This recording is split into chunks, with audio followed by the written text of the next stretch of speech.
Economist Judith Sloan will be back with us in a moment as we discuss the real economic impact of our loss of freedoms in Australian society these days. Freedom isn't free, as they say. For over 400 years, the transatlantic slave trade was one of the darkest chapters in human history. From the 1400s to the 1800s, more than 12 million African men, women and children were forcibly taken from their homelands and shipped across the Atlantic in brutal, inhumane conditions. Millions did not even survive the journey, and those who did were sold into lifelong slavery in the Americas, particularly in Brazil, the Caribbean, and the south of the now United States. Far less talked about, though equally devastating, was the Arab slave trade, which spanned more than 1,300 years from the 7th to the 20th centuries, in which 17 million people from sub-Saharan Africa and Europe, yes, white people, were captured and trafficked through North Africa and the Middle East. Enslaved men were often used as soldiers or labourers. Women and children were taken into domestic servitude or forced into sexual slavery as concubines in royal courts and wealthy households. There's simply no denying the fact that the enlightened nature of modern Western liberal democracies and the ethics of Christianity both had a lot to do with why slavery was abolished in the early 1800s. You could be the biggest Marxist or atheist walking the planet, and you've just got to accept it, I'm afraid. It was Britain that led the world in the abolition of slavery, and it was largely Christian evangelicals that drove the abolitionist movement against huge opposition from segments of the establishment.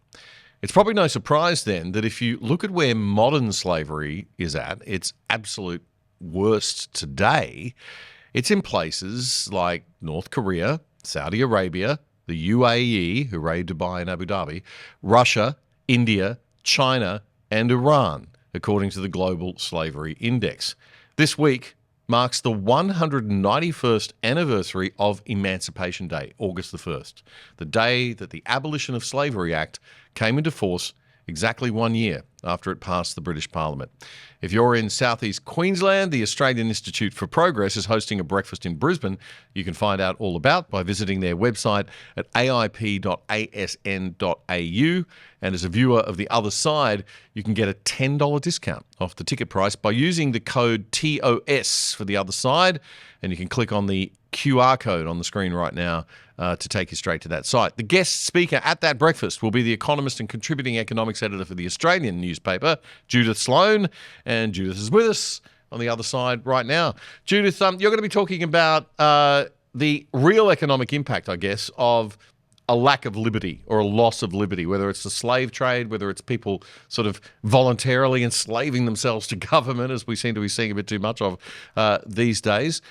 Just tell us a little bit about your thesis around that and the impact on labour and economics.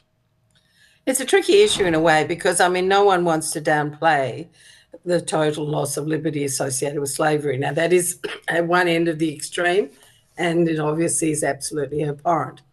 But, I'm particularly, I was sort of by profession a labour market economist, so I've thought about this a lot. So, I mean, it goes back a long time, including in Australia, where there was a view that the state had to intervene because there's this essential imbalance between workers and the bosses, right? So hence we had early on in 1906, the Harvester Judgment, which ushered in the minimum wage.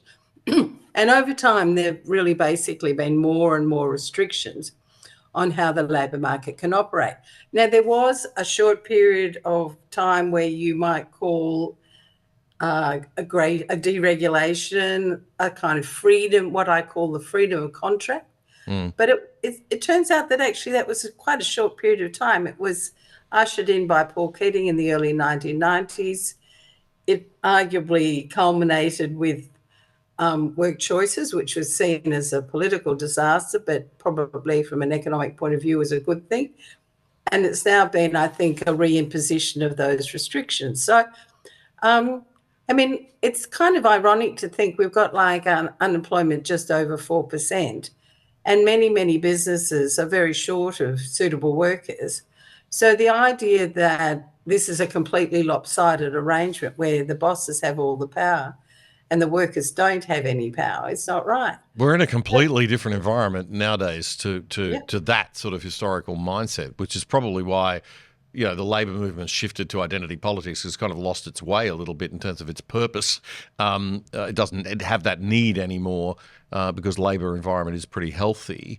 So we are probably in a position, would you say, that it's the employers and business that needs a little bit of looking after for a while? Because I certainly hear it a lot from small business people that they're just not hiring. They can't be bothered hiring. It's too hard. Sure. Well, it comes back to this, the freedom for people to offer terms and conditions that they might deem to be acceptable to their workers, and the workers to decide whether those terms and conditions are acceptable. But in fact, that's not how our legislative restrictions work, So, for example, if someone wanted to be an independent contractor as opposed to an employee, they'd find that their right to choose that is very, very limited, because the law will state that here are the conditions in which you're an employee, and that's what you're going to be. We've got a good case study here where this week the federal government has brought down this legislation to essentially freeze penalty rates and overtime rates in the law. So now no one can trade off a penalty rate. You see, you might, Damien, quite like working on a Saturday or a Sunday, and you might be in for doing some kind of deal with your boss on that basis. But now under the law, all those arrangements are essentially frozen. And so, the right to choose what kind of package might suit you and your boss is very limited. And now, the Labor movement will say to that, well, you've got to have minimum standards. If we don't have everybody agreeing to these certain condition rules or these certain minimum wages, that we're going to wind up with a gradual decline in the wage level. We're going to wind up with a gradual decline in these conditions and penalty rates and standards and everything. And it's the government's job to intervene and set the level playing field. What's the economics counter-argument to that position? Well, that's just sort of wonky economics, because, that's basically saying that there's this huge surplus of workers from which bosses can choose, and they therefore can drive the price down, when in fact that is not the reality. And you wonder why in countries which don't have many restrictions, for example, in America, they have much higher real wages than we do. So I think it's a myth to think that those restrictions will guarantee good outcomes. And we've seen this in the last decade, where real wages have basically gone nowhere, notwithstanding all these restrictions. This is, I think, one of the myths of the interventionists, that they think that they can do what they regard as being in the public interest. It's the anointed elites can do what they think is a good thing, and that is what will be achieved. But in fact, the trouble is that market economics has a way of winning out. The problem is, though, it's hard to sell market economics, isn't it? Because these arguments sound so good that the left put, when they say, we've got to have these restrictions, we've got to protect these conditions, we've got to protect the collective power of the labour market.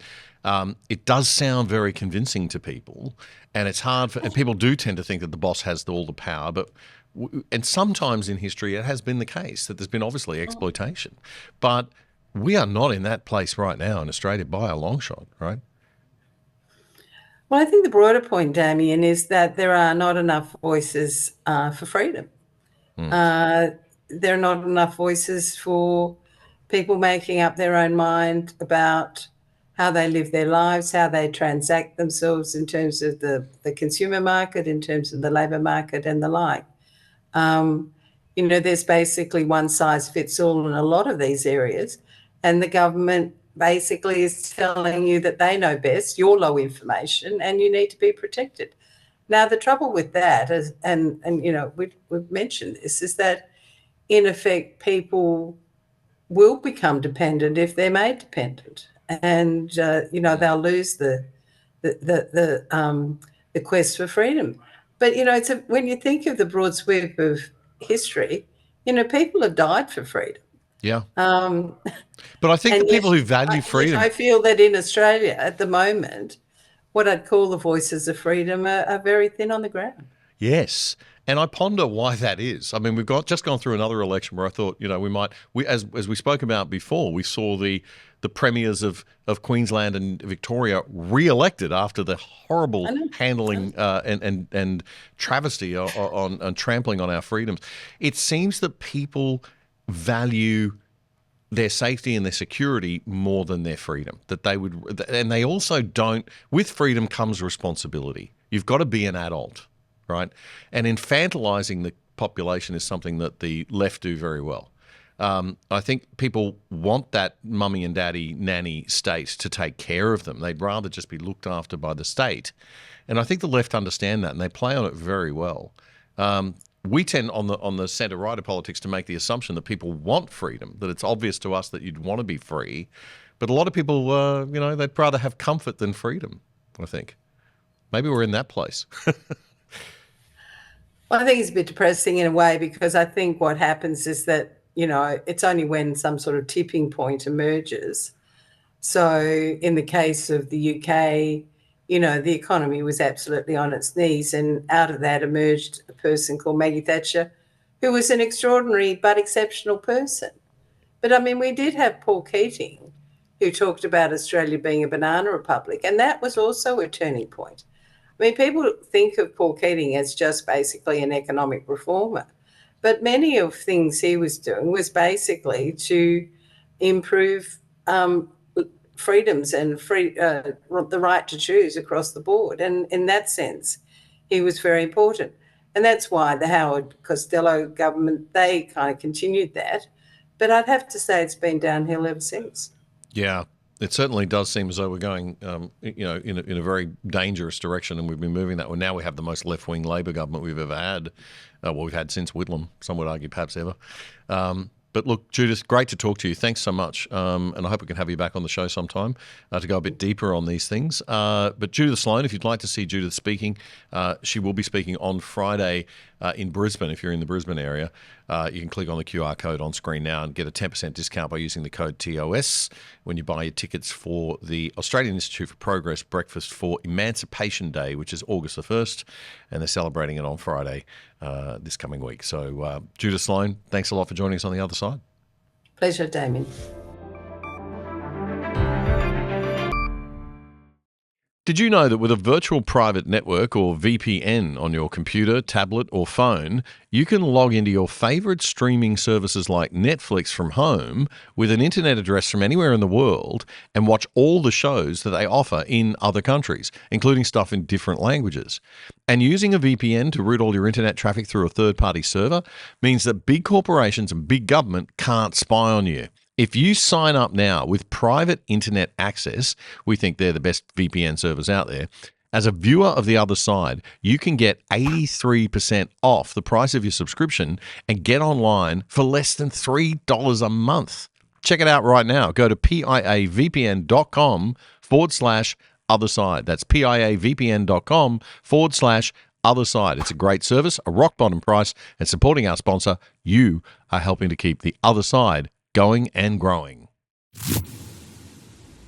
That was a segment clip from our weekly Friday night news show, The Other Side, which you can watch in full by simply going to YouTube and searching up The Other Side Australia. Then you'll find our full shows playlist. You can also find all of our full shows and our segments on our own website, othersidetv.com.au. That's othersidetv.com.au. Help us build a whole new Aussie media by joining us over there and signing up for the exclusive side.